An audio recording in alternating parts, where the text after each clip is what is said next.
right. All right, I'll call this meeting to order. First off, I'd like to just make a motion to approve our minutes from July 12th. Do I hear a second? Second. All in favor, say aye. Aye. Aye. All right. So, first off, we have a guest here, Mike Buffoni, who we talked briefly and wanted you to come in and give an overview of what we talked about in terms of what you've done in the past with different properties and what you see as being important from what you've done in the past. Yeah, so, And I think, Michael, it's probably good if I think you can come up here so people can see, and then, and I think the microphones are here. yeah, they are.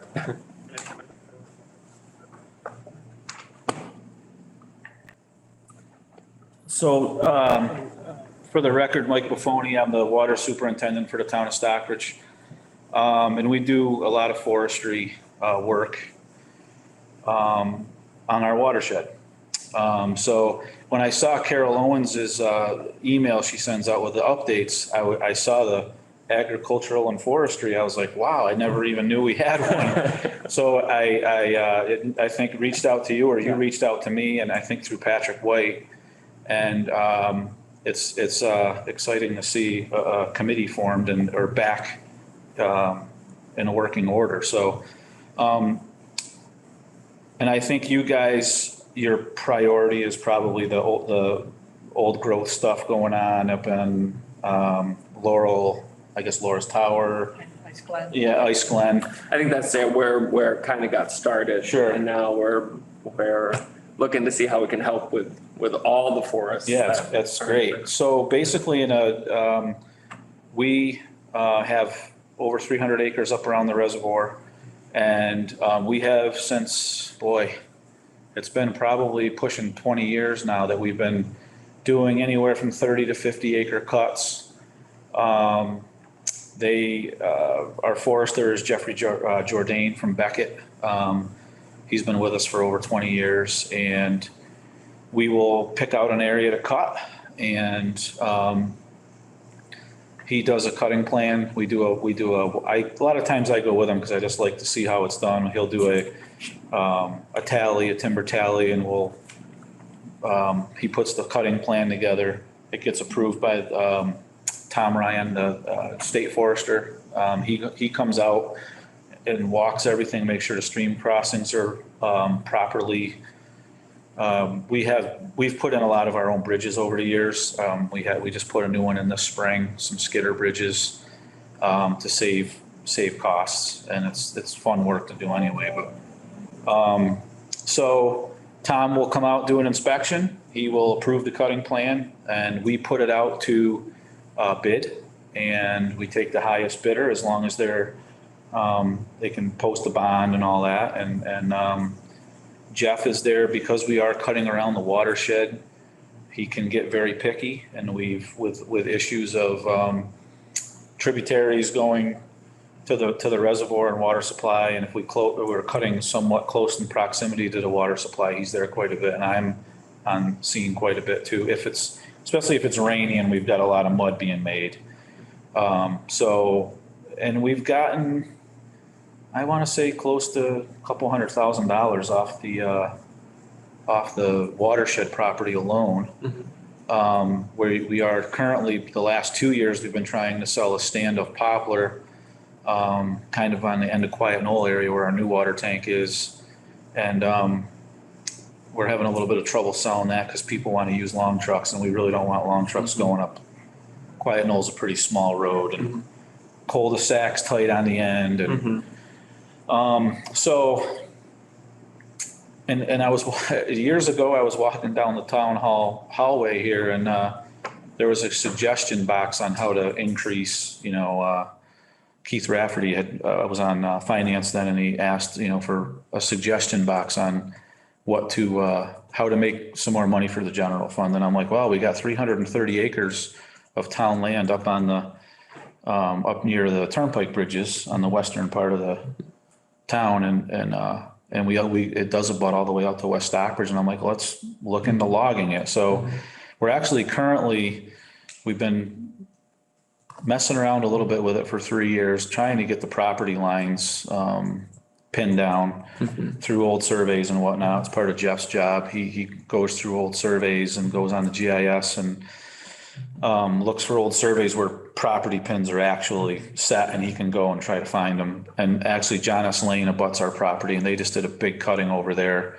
across on the Route 41 across from the gravel bed over there. You'll see that there's a pretty new header there. They were dragging wood out all last year. So some newer property lines that have been identified that he can work off of. But there's a couple of little chunks of property that are in West Stockbridge that jump over the town line into West Stockbridge.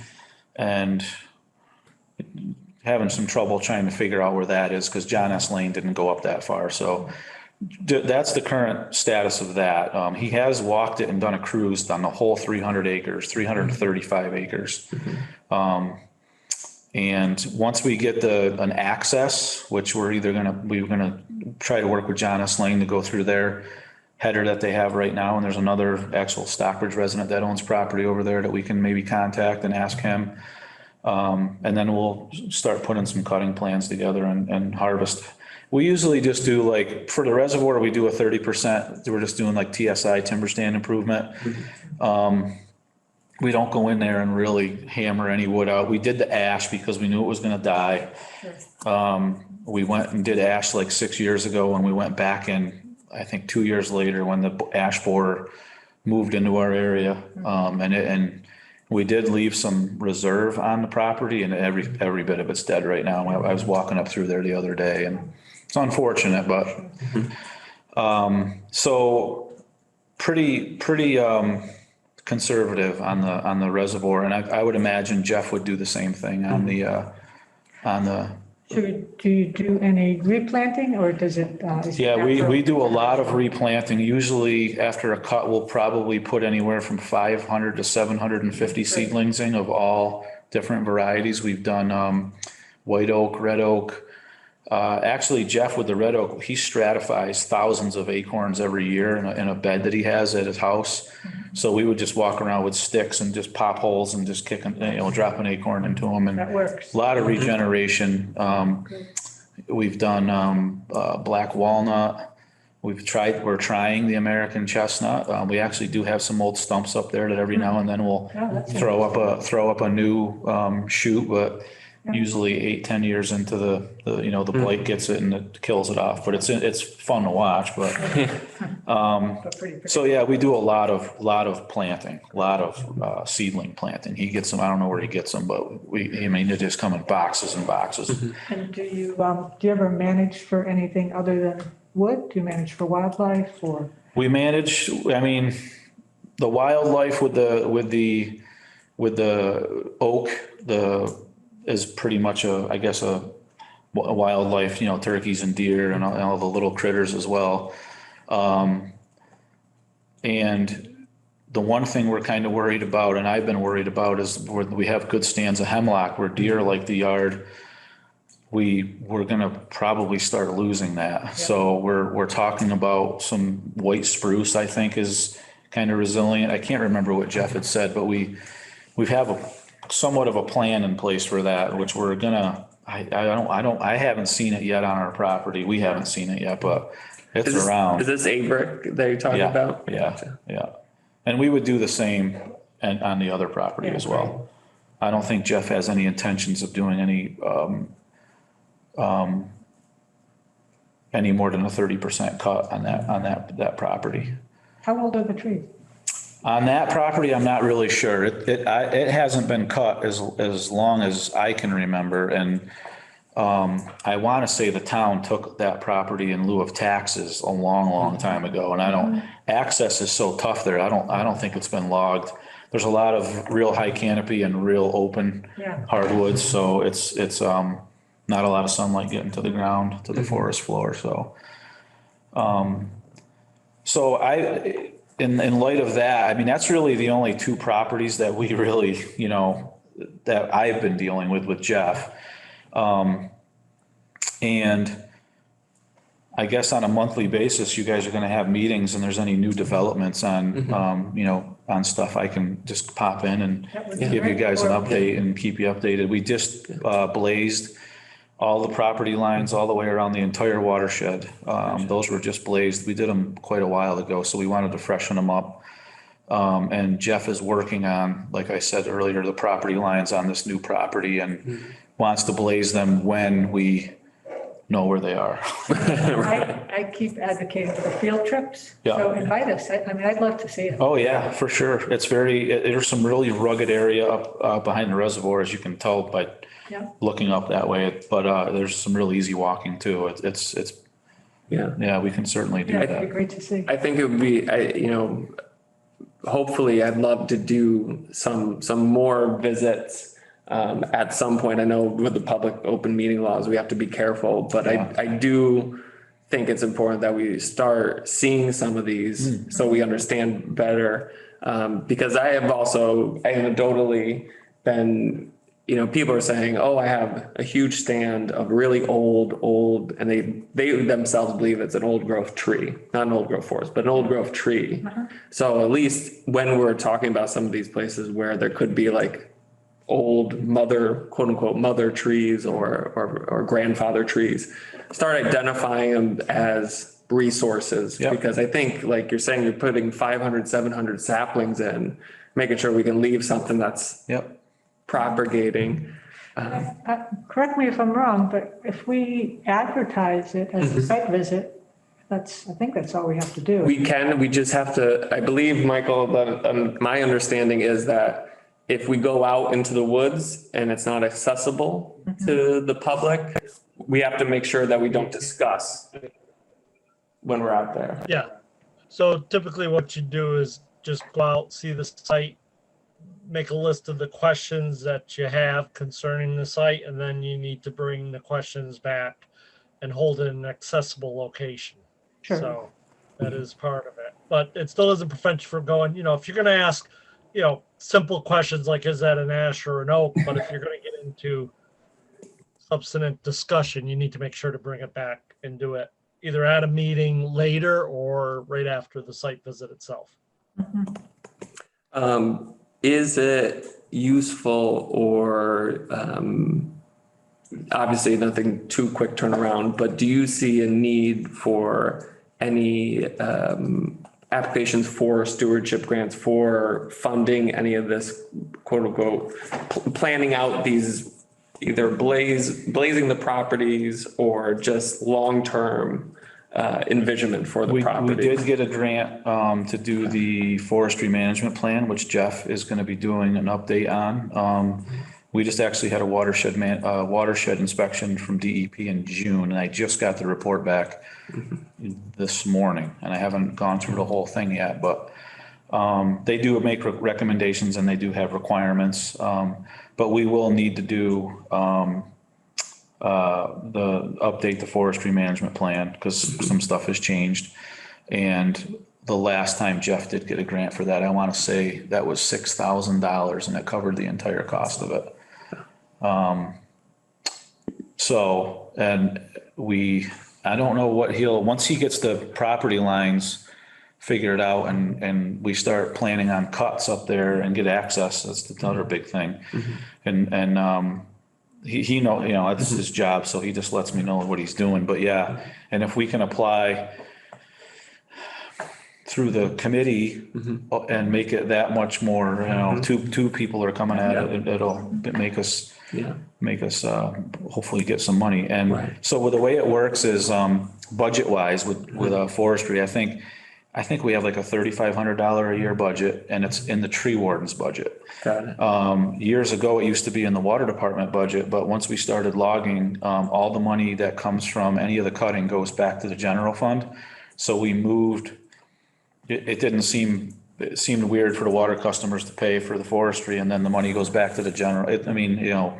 So the selectmen at the time said, let's just put it on the tree warden's budget. So that's where that comes from. Anything to do with management of the reservoir. Like Jeff is our licensed trapper and he deals with the beavers up there. So I have money in my budget Gotcha. for him to do that stuff. But, so I just work with the tree warden, and when bills come in, I run them through his budget.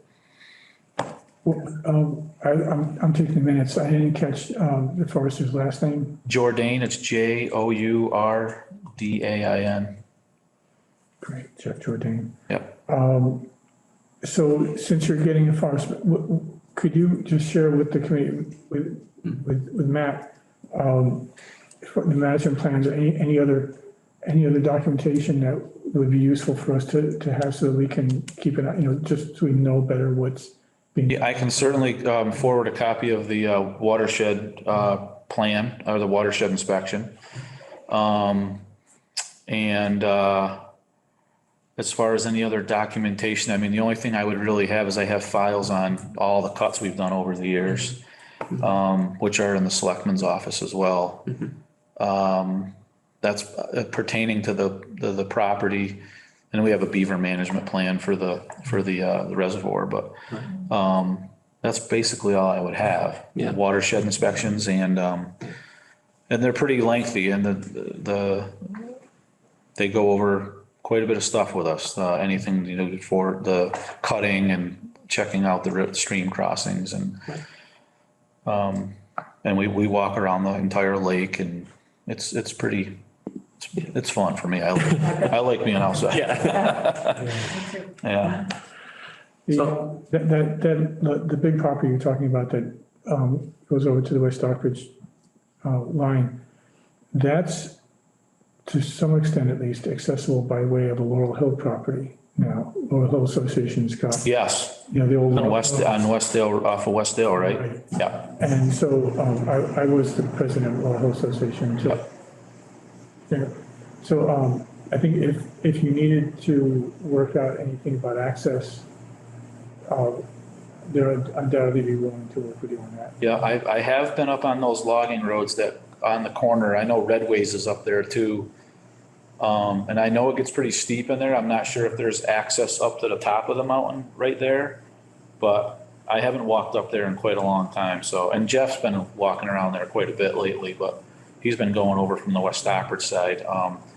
But he's been traipsing around trying to figure out access. And another spot that I've talked to Clint, the old highway superintendent, he abuts that as well. And he's got a pretty good access up into there, which he told us he would work with us too. But I haven't talked to him about that in probably 3 or 4 years, but Jeff will. And the longer the skidders or forwarders have to run it, the more money we don't make. Not that it's a money thing, but it's nice to get some money off the timber sale back to the general fund. But so, yeah, I can keep everybody apprised of all that. And I just talked to Jeff today. He was down because he's been up there last week. He was up there trying to figure out property lines. Yeah, I think the next move in any of this is really just once something is put together, maybe we all get together and just look at it, talk at it. And I'd love to meet Jeff. Yeah, he can come in. He's been to a lot of meetings. Exactly. Talk to him, and maybe we set up a time. I don't want to say the fall, or maybe it's in the spring that we can go see some of these and just take a tour with everyone. Great. Excellent. All right. Thank you so much for No problem. coming in. Yeah, no problem. Awesome. Thanks for having me. Yeah. Thank you. Yes. Have a good rest of your night. Yes, you too. Thanks. Thank you. All right. So, suppression grants. So, Mike, did you get a chance to take a look at the application? No, to be honest, I'm a little behind on that. It is. Yeah, no, that's okay. But I had the same question I had at the last meeting, and I thought I would repeat it. Because it is a match grant. So I wondered if it made sense to save some of the money from the town to put towards the match so that we could do more of those trees that were in fair condition. Because I wasn't sure if all the money from the town was going to the trees that were in poor condition? Is that what the funding went towards? So the bids are out, or the RFPs are out for the tree treatment. Yeah, Nice Glen. It includes two, they have to give us a price on all the trees that are in the worst condition, yeah, and then the option for doing the remainder of the trees. So we can decide then, I'll bring it back to the commission, okay, what we get for options and then which option we wish to enact. And then that would tell us what we have for funds remaining to continue Okay. on with treatment programs, at least for this year. And then, of course, there's nothing preventing looking at funding for next year at next annual meeting. So,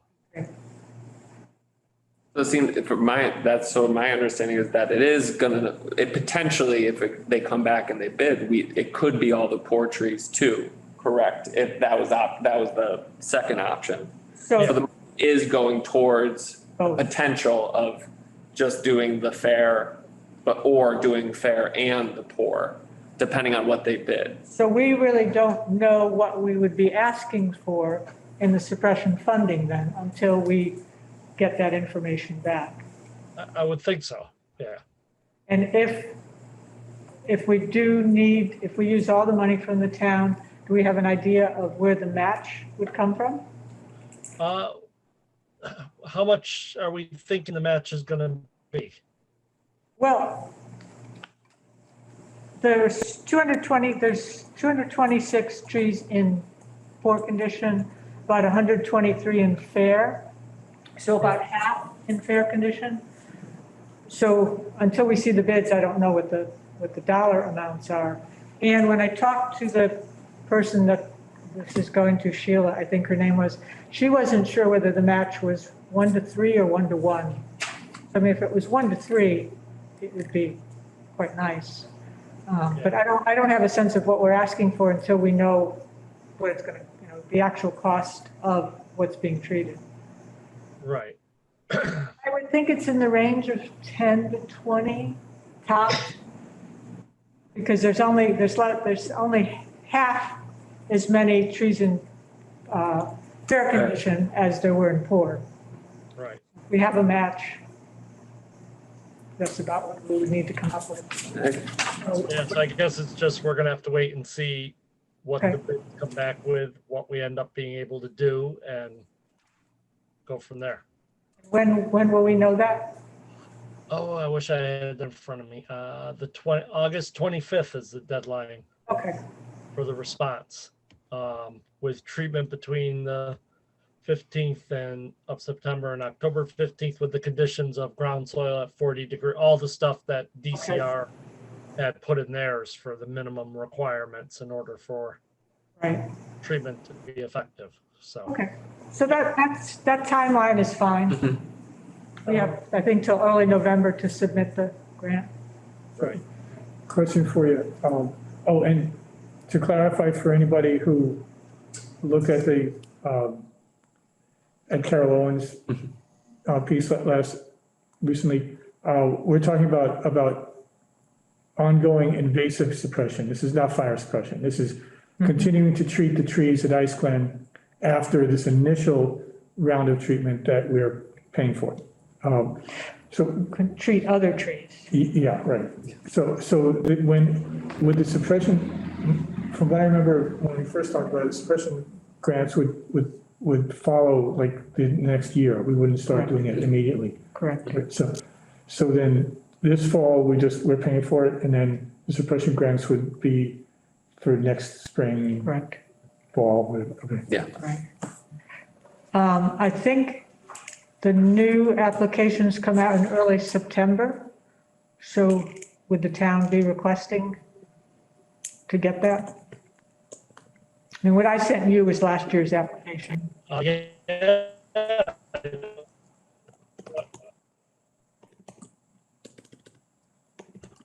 Yeah. Let's see why we wanted to, we'll know, depending on what's asking for a match, whether or not we have a match, we'll know all that by the end of this month. Mike, you're breaking up. Can you try that again?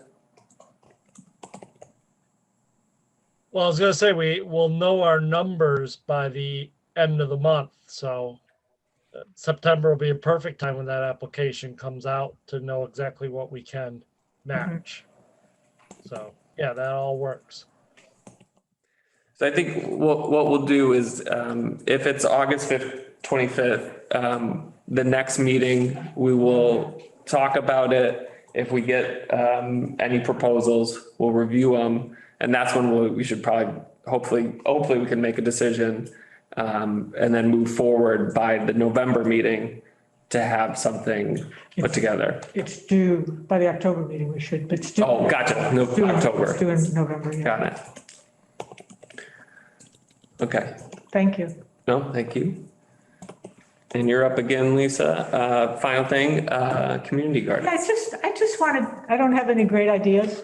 But I just wanted to start the conversation about community gardens because it was talked about in the preparedness training. And I think there's a lot of people in this town that would really benefit from having a community garden, either people that don't have any space or land or that could really improve the life of many people to have something like that available. I don't know if the Green Team has talked about it in years past, if anyone knows. I haven't been involved with the Green Team, but the Laurel Hill Association has talked about it. Uh-huh. And there are a couple of Laurel Hill Association properties that I think would work for it. And if the town doesn't have a property that really makes sense for this, then I think we should approach the Laurel Hill Association. Okay. And see if we can do some kind of coordinated effort. The one thing I'll bring up about community gardens is accessibility in the sense of where the populations are that we want to most benefit, where they are, and then where is it in relation? Because I think I've tried making some community gardens happen I say organically happen with all pun intended. But when it is displaced farther away, it becomes an access issue, and for communities that are marginalized or are not able to often get there or get to tend their gardens. So I think one part of it, if to move forward, is to identify who's the quote unquote target audience for this.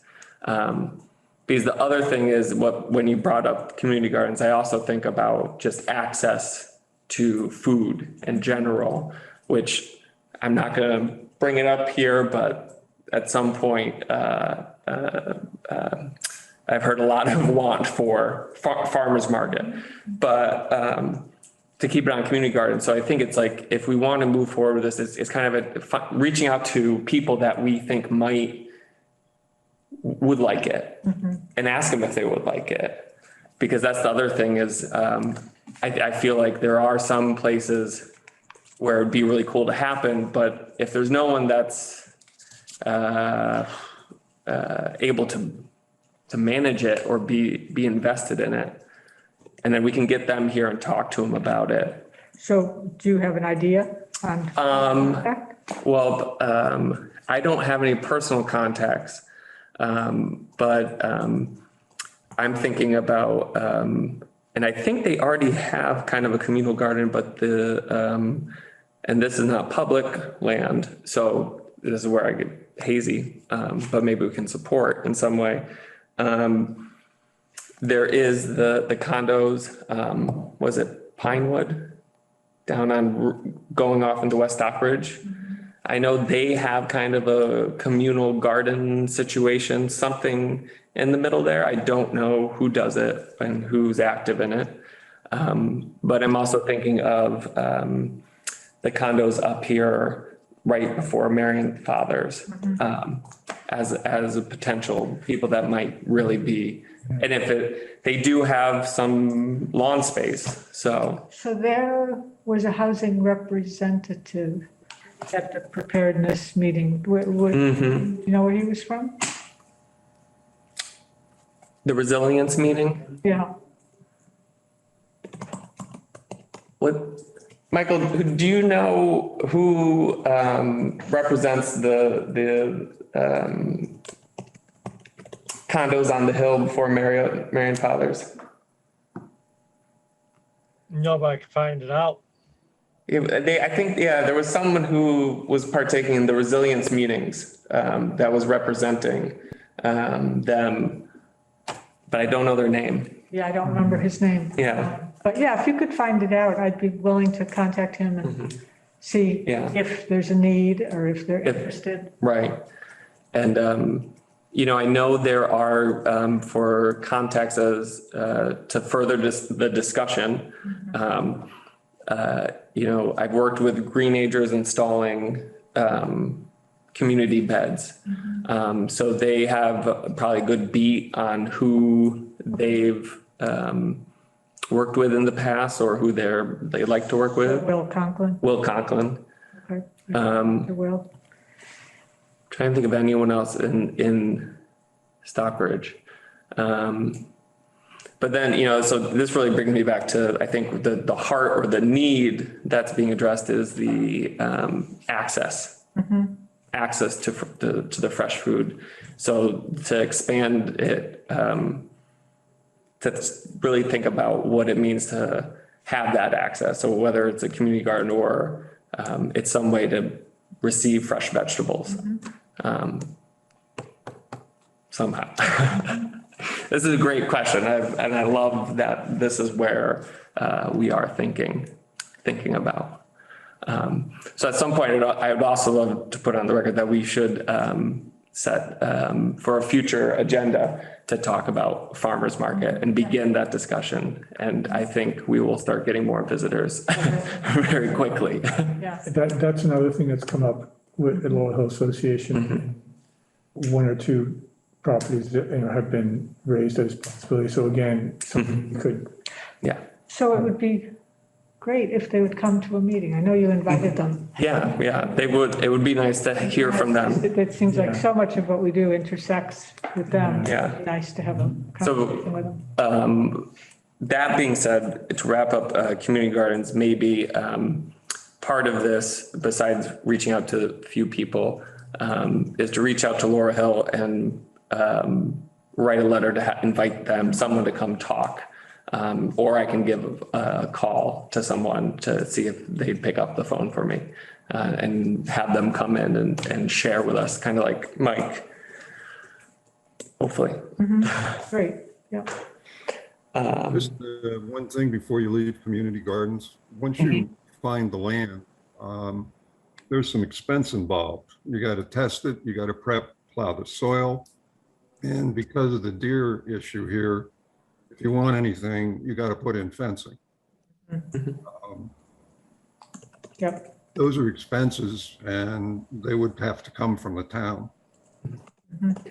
I think, and that's why I think Will Conklin would be a good source of information, because I know they do raised beds predominantly, and then they use local high school students hired in the summer to help build them and get them all set up. So they'd probably have some information of what they do in case of deer, or like what fencing they might put up or use in that situation. Yep. Yeah, no, I'm happy to contact him. But yeah, those are valid points. Yeah, So also, you're going to have somebody manage it. right. I'm not volunteering. I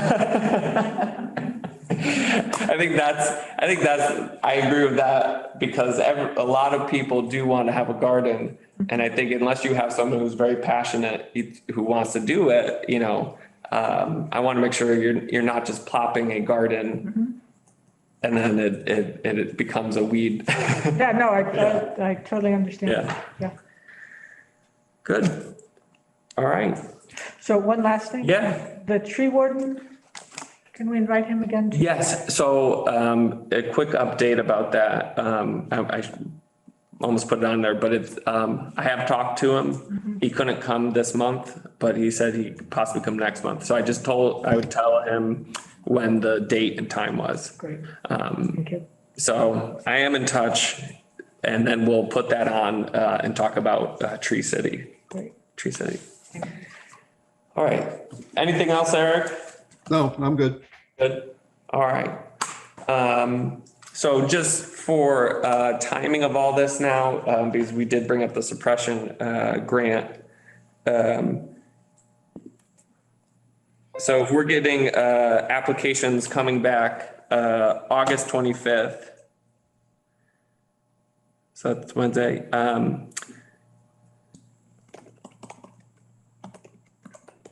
And September 6th is Labor Day. Does the 13th fit into the window pretty good? Because we'll get the stuff back. We'll have some suppression grant we'll be able to talk about then. Okay. And that's what we'll focus on. So September 13th,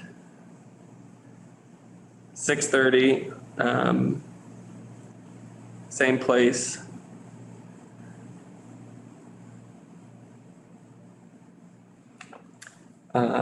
And I will let Mark know, the tree warden, that's it. Hopefully he can come and we can also talk about that. Okay, good. Hearing nothing else, I'll put a motion in to close during this meeting. Do I hear a second? All in favor say aye. Aye. Aye. Thank you, everybody. Thank you. 35 minutes, not bad.